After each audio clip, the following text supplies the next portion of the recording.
All right, I'm gonna go ahead and start. I'll start with an introduction. That way, as people are coming in, they're not missing anything. So I'm gonna go ahead Instagram Live.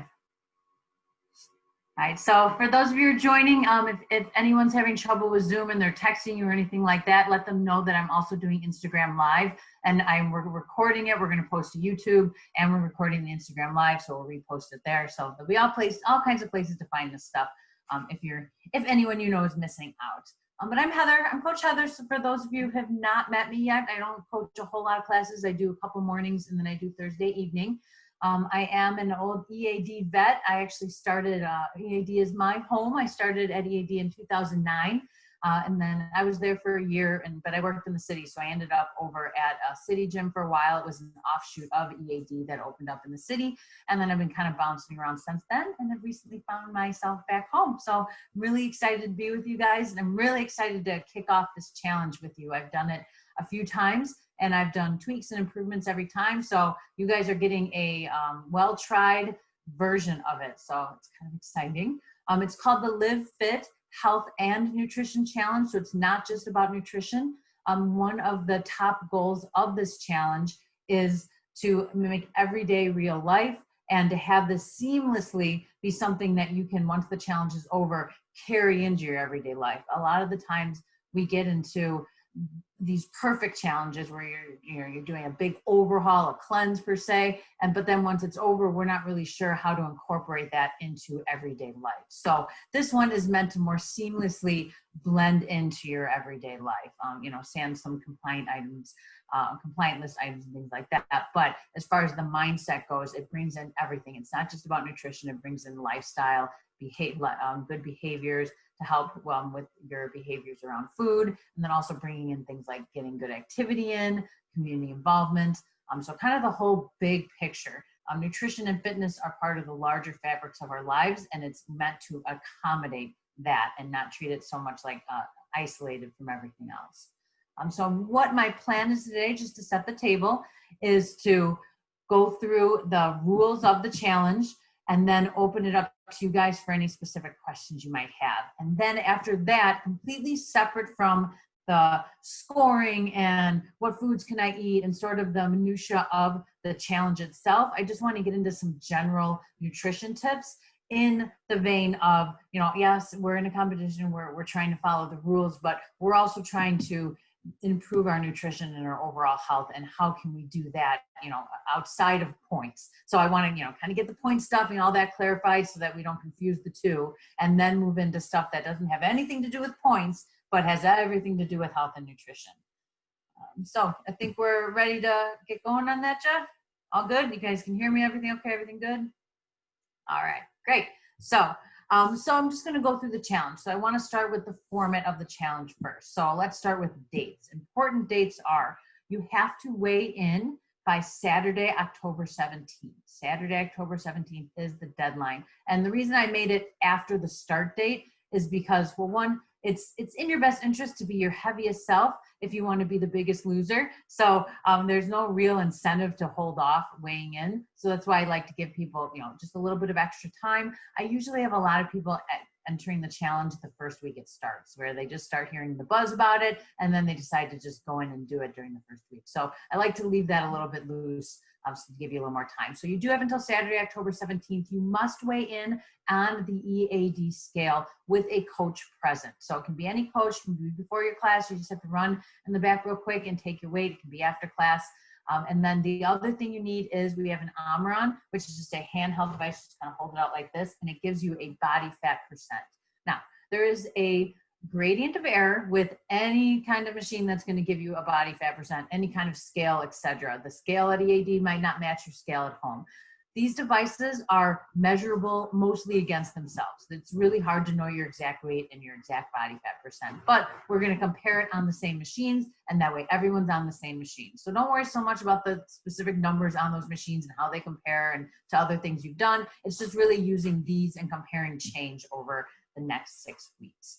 So that's the weigh-in part. Does anyone have any questions about, one more thing is, you have to do a waist measurement. We have a flimsy tape measure, and you do it at belly button height. We have a flimsy tape measure in the gym you can use. If you want to do it at home, all you do is take a string and put it around your waist, and then put it against a tape measure or ruler or whatever you have handy at your own house. So we're basically doing scale at EAD with a coach present, run at EAD with a coach present, and then just give us a waist measurement. And then when you have those numbers, we'll go ahead and fill in a spreadsheet for you. Either the coach will do it, or you or the coach can message me those, and I have a spreadsheet I'm tracking all that information on. So with that, I'll open it up with questions just and only on the weigh-in portion. I'm going to get into the other stuff, but just questions on anything about the weigh-in portion. Good? Awesome. Okay. So the next thing I'll talk about is points, and I'll start with nutrition. Well, I'll just talk about points in general. So the first thing is you can earn up to 4 points a day. Every day you start with 0 points. Okay. Each day, by the end of the day, you can earn up to 4 points. The first point is your nutrition point. You earn that point by eating foods on the compliant list only and avoiding foods on the non-compliant list. As long as you do that, you earn your points. If you eat just even a bite of something on the non-compliant list, you lose the point. So ideally, this helps with things like grazing, etc. Now, that said, there's the goals, right? There's the points, and then there's the goals. I would highly discourage, if you want to be biggest loser, I'd highly discourage having a bite of something and deciding, oh, it's a free-for-all because I had a bite I lost my nutrition point anyways. I would encourage more of the mindset of, I'm going to do my best to make this every day the healthiest day possible, even if I'm not going to get my points. So, but again, as far as points go, strictly staying on the compliant list, avoiding the non-compliant list, you get your nutrition point for the day. The good news is it resets the next day. So everybody starts at 0 the very next day. So, you could be perfect one day, lose the point the next. You could have a wedding during this whole thing and have fun at the wedding. You're probably not going to get your nutrition point that day, and that's fine. It's just one day. You have other points that you can get. The next point I'll talk about is your activity point. This is where it's kind of a gray area. Activity can be done in the gym. Obviously, if you come to the gym, you're going to get your activity point. Can also be anything that gets your heart rate up for a period of time. So your heart's beating a little faster, you're a little bit above conversational. So, you have to kind of like take kind of a puff to answer a question, then that counts as activity. It doesn't have to be for very long, just a few seconds. So, raking the leaves fast, or cleaning your house, or going for a walk with the family where you walk a little bit fast is part of it. It's got to be a little bit more than leisurely pace type stuff, but it doesn't have to be like a full-on workout. So I'm not telling you to not take any rest days for the next 6 weeks. Please take your rest days. And again, this is life balance. So if you don't get your activity point for that day because you need to rest and you really don't want to get your heart rate up that day, that's great.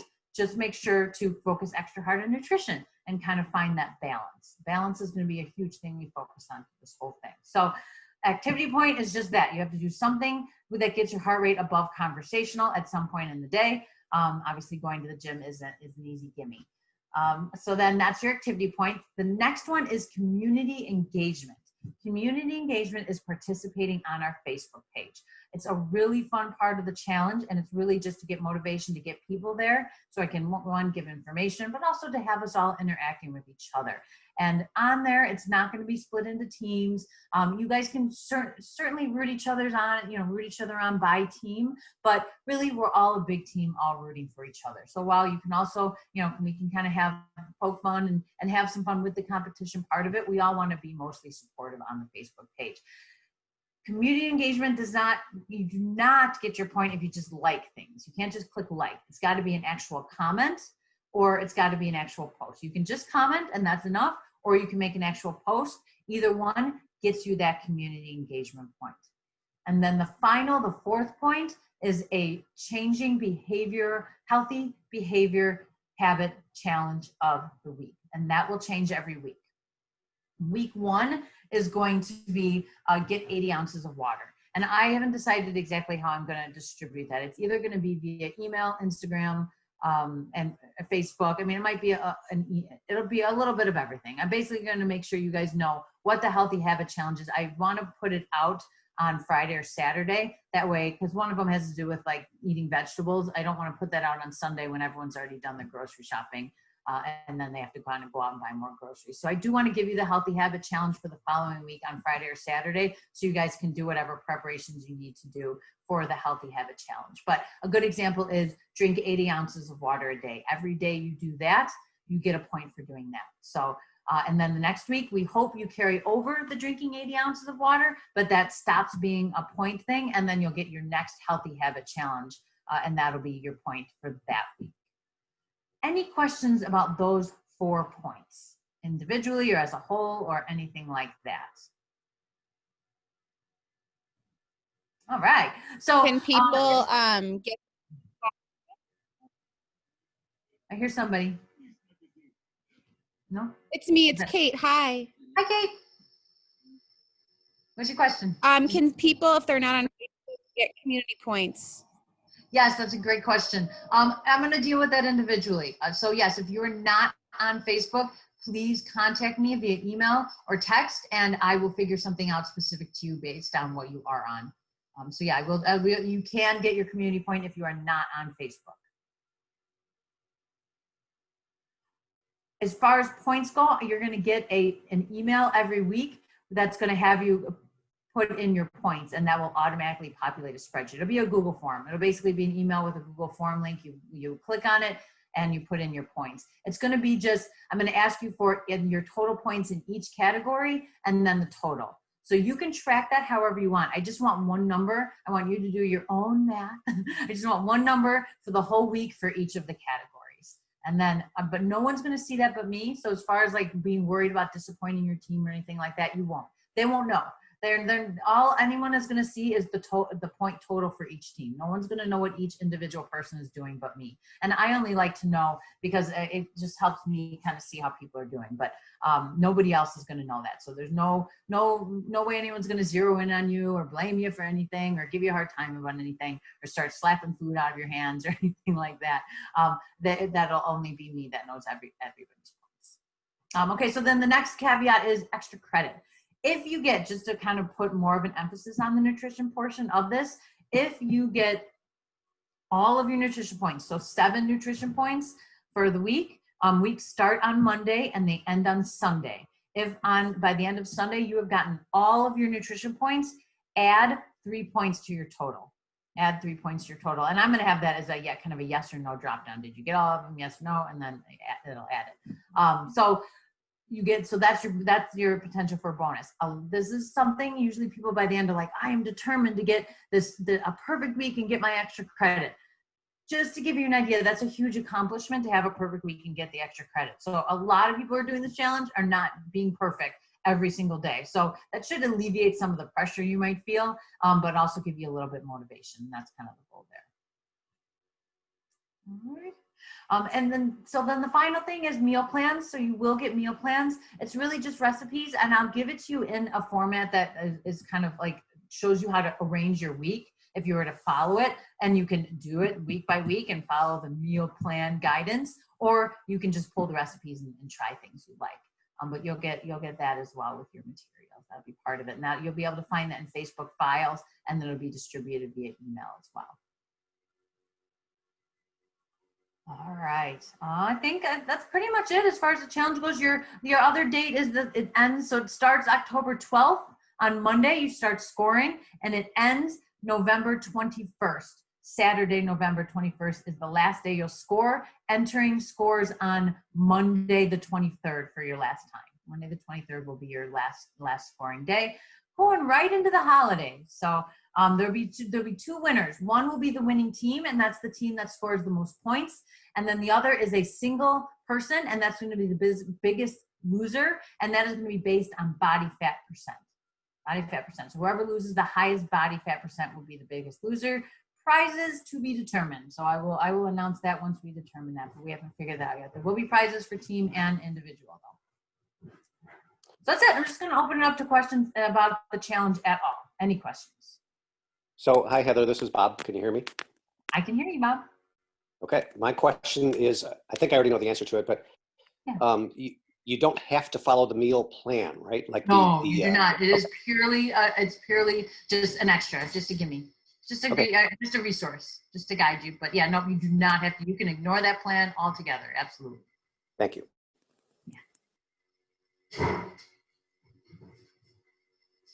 I do want to highlight that on the compliant list, you do get 1 alcohol drink a week. So you do, and I do not specify. I'm surprised nobody has. I usually get questions about coffee and their alcohol. So with the alcohol drink, I don't specify. Guys, this is your challenge. It's your health goals. If you have the glass of wine that fits an entire bottle and that is your 1 drink for the week, have at it. I'm not going to get into the minutia of specifying what counts as a drink. What I will say is you can't bank them. So you can't say, okay, I didn't do my drink for 3 weeks, so I'm going to a wedding. Now I can have 3 drinks at the wedding. Not how it works. You get 1 per week. You use it or you lose it. But you do get 1. And it can be anything you want, as long as it fits in the glass. Any other questions? All right, well, I'll move forward. So you're sorry, someone said something else.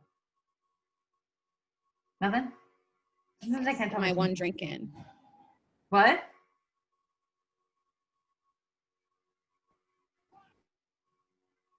Is someone? No? Okay, I'll move on. If you have a question, just interrupt again and we'll listen to it. But so now I'm going to move into just tips to help you get through the nutrition challenge and things to focus on from a health and nutrition perspective. It has nothing to do with scoring. I repeat, this has nothing to do with scoring, okay? This is just for your benefit. So I'm going to switch this over to sharing screen here.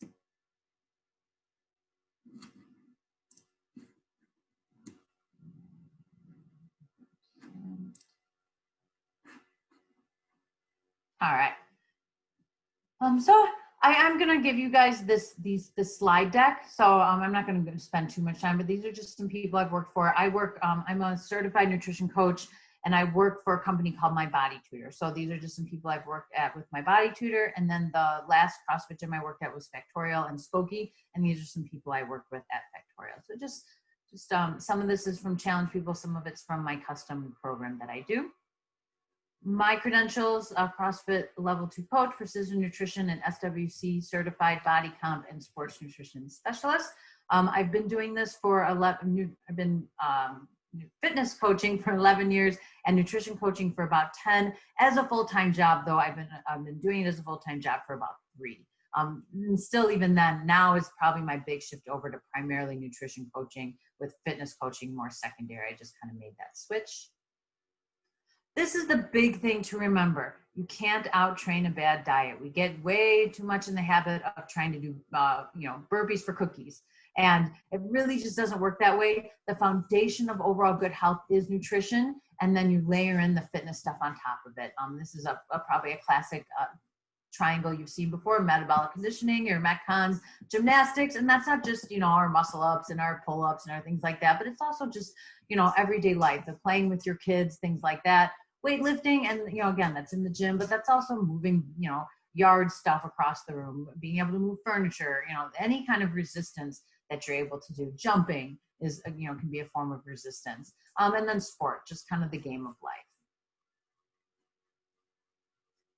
Diet facts, we know this from Biggest Loser. That show has been a really good exemplification of 90% of people who lose weight on a quick fix diet gain it back in 3 to 5 years. So it's not even also that they gain it back immediately. It's that because you're not learning behavioral things, you're not adjusting your relationship to food. You're only learning what the bad things are to, not the things you can't eat, and just focusing on that, and restriction. All these things are not conducive to long-term sustainable health and nutrition, and people end up gaining the weight back slowly but surely.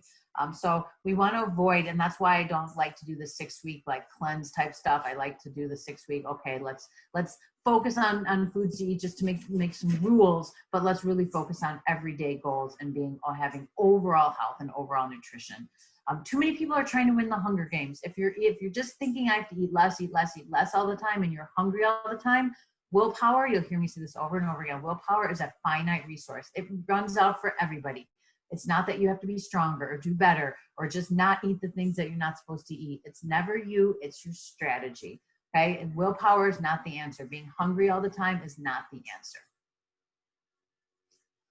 this is the reason where I like these charts, and this is kind of relates to goals. This is the reason that we are focusing on body fat percent, especially for Biggest Loser. It is a good health marker. And so this is for men. And so as you guys take you're going to get the slide deck. As you guys take your body fat percent, you can kind of look. I like this because of the colors. So you've got the red, which that means, not imminent danger or anything, but you're at risk for future health problems. Green and yellow, you'll see is a big range between body fat percent. And that's, I call that your happy place. So ideal and average, you're healthy. And then in there, you're trying to find out where your happy place is. Blue is, we're all working out. So blue is a place you can get to, but that is a place where fitness and nutrition is the center of your world. You literally plan everything around it. People usually don't live there. Gym rats can live there a little bit. People who work at a gym all day long can live there a little bit.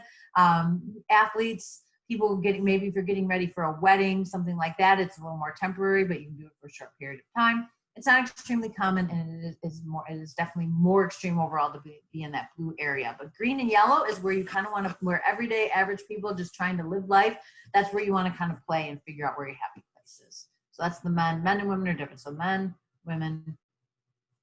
In the end, if you want to know how much, so I do give you a little bit, and it's very general. So there's not going to be, I'm not giving out macros. I'm not telling you guys how much to eat. I will give you guidance in your meal plan as far as what the right amount of foods are for you within the meal plan, and you can kind of use that.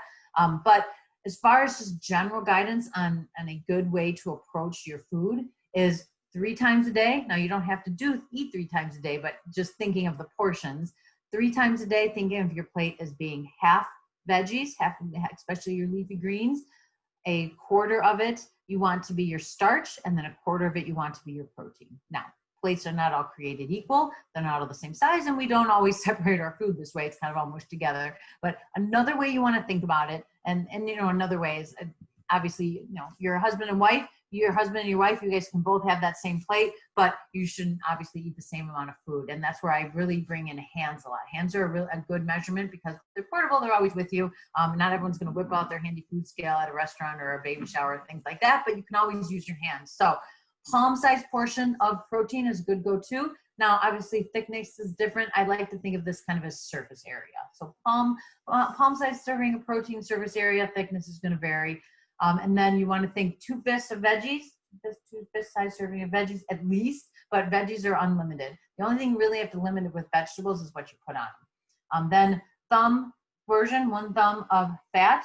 And a lot of times that's your cooking oil. If you're cooking, keep in mind, a lot of the cooking oil cooks off. So you can go to a little higher when you're doing cooking oil. But as far as like your nut butters, your nuts, this is it's the whole thing. So they call this about 6 to 9 almonds is a general rule of thumb as far as that goes. And then, your butter that you're putting on bread, or I guess you're not eating bread, but the butter that you're putting on anything, again, your potato, thumb portion of that. And then a cupped hand of your starch. So what size potato? Something that fits across your cupped hand, or cupped hand of rice, something like that should be your starch. And that's going to be your energy or fiber. So that's a general way to make up a meal. Now, if you're eating 2 meals, obviously you do something like 1.5 pounds, or 1 big meal, you would do, triple all of that. But just in general, 3 meals of that makes a pretty balanced eating day and good portions for you, because hands are proportionate to our overall size. Health in a nutshell, basically what you want to focus on over the next 6 weeks is a majority of your week, consume whole unprocessed food using the plate hand method, 80 ounces of water a day, which we're going to hit in week 1. Lots of veggies and lean protein. You're always going to hear me talk about veggies and lean protein because it is the way you can feel full on low calorie food. And that is feeling full and creating a calorie deficit are great, manageable, and sustainable ways to lose weight. Try to have some days every week without any added sugar or sugar subs, food cooked outside your home, alcohol, and in the end, just thinking, make everything a little better, get your nutrition. So stop thinking about the foods you can't eat. Start thinking about, how am I going to get my nutrition today? If it's pizza, how are you going to get your nutrition? Maybe you like broccoli on your pizza. Maybe you can think just cheese pizza, not having cheese and pepperoni. Anything you can do to make whatever you're eating a little bit better, sans the point system. And then you want to avoid starving and binging. This is the worst thing you can do for your metabolism and the habit we get into when we're trying to restrict all the time. Eat less, eat less, eat less until I can't stand it anymore. And then I eat 3 pints of Ben and Jerry's. And now we're on, and then I feel guilty about it. So I decide I'm not going to eat for half the day the next day. And then I get overly hungry and I eat a big, huge breakfast the day after that. So then we're on this constant like up and down of starving and binging, starving and binging. So rather than avoid that, we really just want even keeled days. We're not trying to eat as little as possible. It's not a great thing to be like, oh, I hardly ate anything today. Score. It just means you're going to be hungrier tomorrow, and it could all even out, or you could end up high just because now you're over hungry.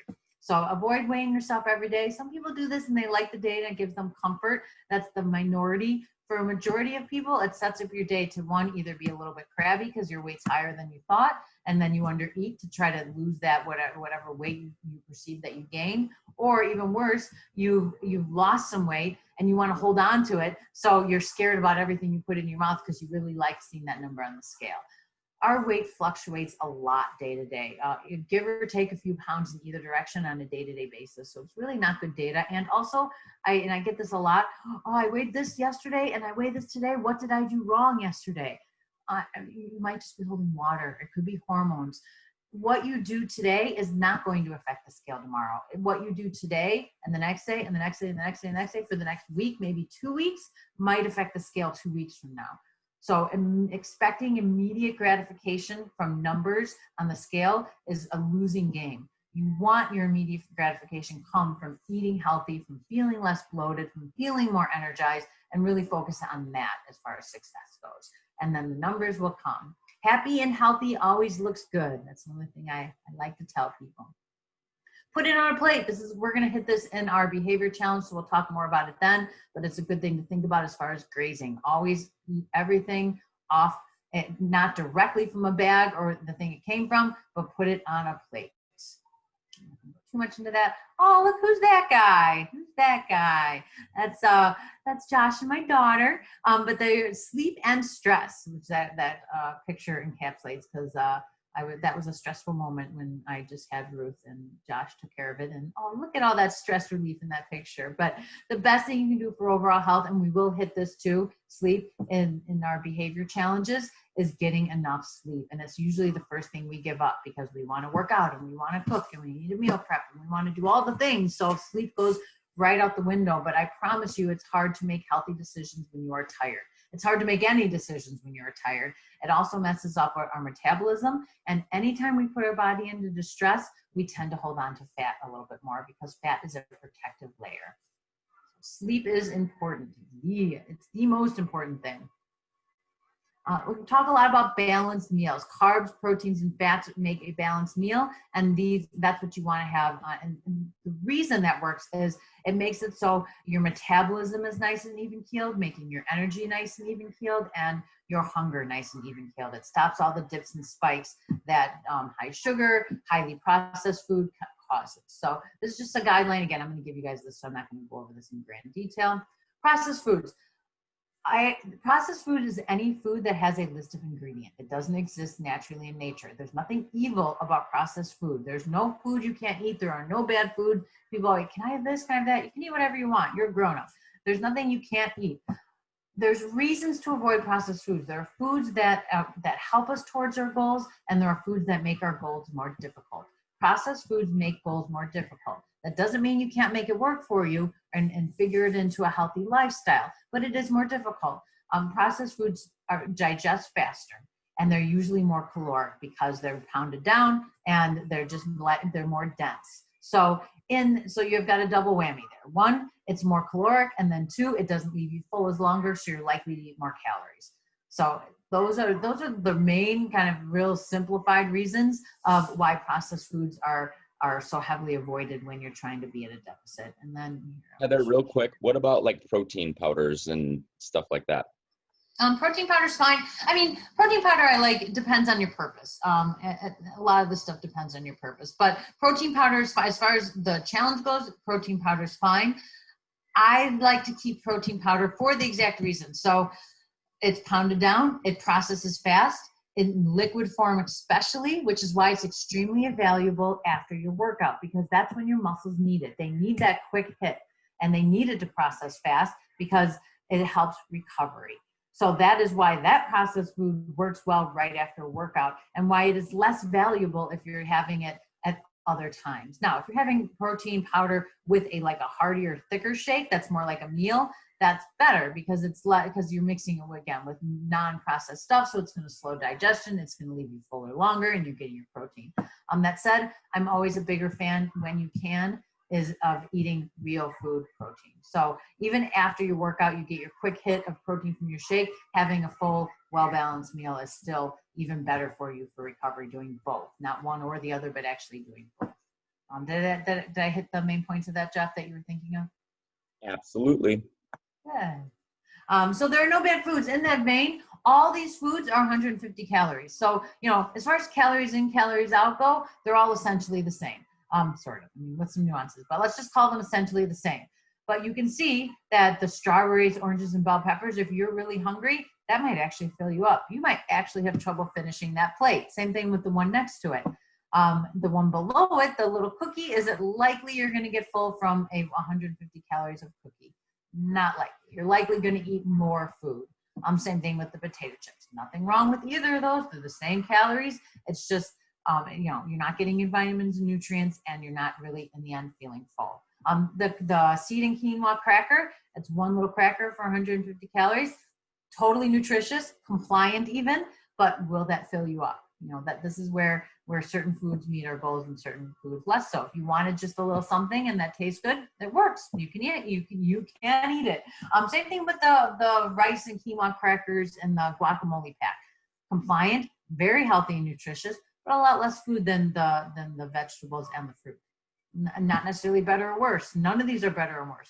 This is where your decisions go, and again, what your goal is, why are you eating, things like that.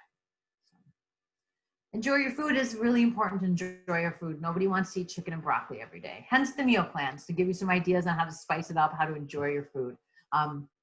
And you definitely want to have, I would try to, with every meal, have something you're looking forward to. And then if you're not, contact me, I can help. Let me know, because it really is important that you're not just kind of choking down food all the time. That's not sustainable. Eating out, this is just a good way to eat out and still stay compliant, and more than staying compliant, stay healthy. So there are lots of ways you can still be full and meet your goals eating out. You just have to, again, do little tweaks to make it better. And this slide just gives you little tips on how to do that. Plan your fun food. So I highly recommend, this goes back to that, I lost a point, I can just go off the rails now for an entire day. You might win, you might get the most points, but you're probably not going to win Biggest Loser trying to do that. But I always encourage people to plan their fun food and do have some fun food. It is part of life. This is, planning your fun food, knowing how to cut it off, having strategies on exercising moderation, knowing what items you can exercise moderation and what items you just can't. All of that stuff takes practice. It takes trial and error. You might try and fail. You might try to have a piece of cake and end up having 3. That's okay.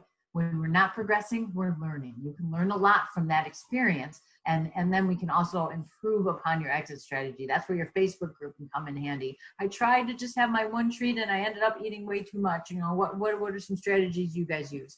Brush your teeth, chew some gum, things like that. But planning your fun food and having it be an item and not an entire day.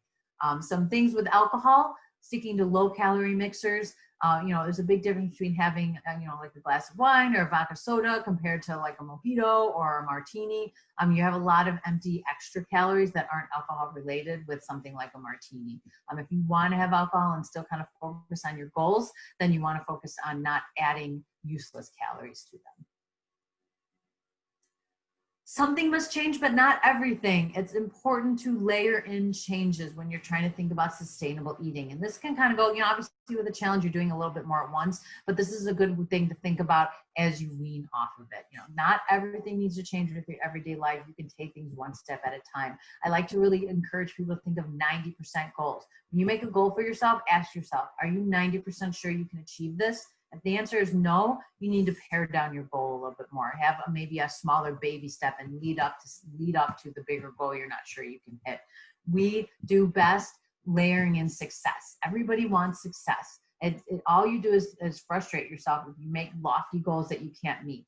If you make little goals, even if they seem too easy, but you nail it, and then you make another one on top of that and nail it, that's increased momentum. That snowballs. That gets big. That gets bigger and bigger. So stop trying to PR by 20 points. PR by grab those 2.5s and know that you can nail the 2.5s and add 2.5 on top of that. Things like that is a good way to think about that. Then I just give you some meal prep resources, some things you can look to if cooking's not your thing, or if you need some ideas as far as portable food, recipes, stuff like that. Goal setting resources, these are just apps and things you can use for an additional motivation and to help you set goals. And then behavior change, so just ways of creating a good habit. If there's something you want to do, you want to make it obvious, attractive, easy, and satisfying. If there's a habit you need to break, you need to make it invisible, unattractive, difficult, unsatisfying. I like to think of grazing as a big one there. If you want to stop grazing, the best thing to do is not to leave a freshly baked cake sitting on your counter that you have to walk by 8 times a day. Make it invisible, put it away, make it unattractive. I like to triple bag things. So I have to go through 3 Ziploc bags to get to whatever item I'm trying not to eat. I guarantee at some point in there, you're going to get frustrated with the bags and then turn it to yourself and say, okay, why am I even doing this? And put the bag away. Make it difficult, make it unsatisfying. So just little tips and tricks. With that, I leave you to your Sunday evening, and I'll take any final questions. Otherwise, that's the whole show.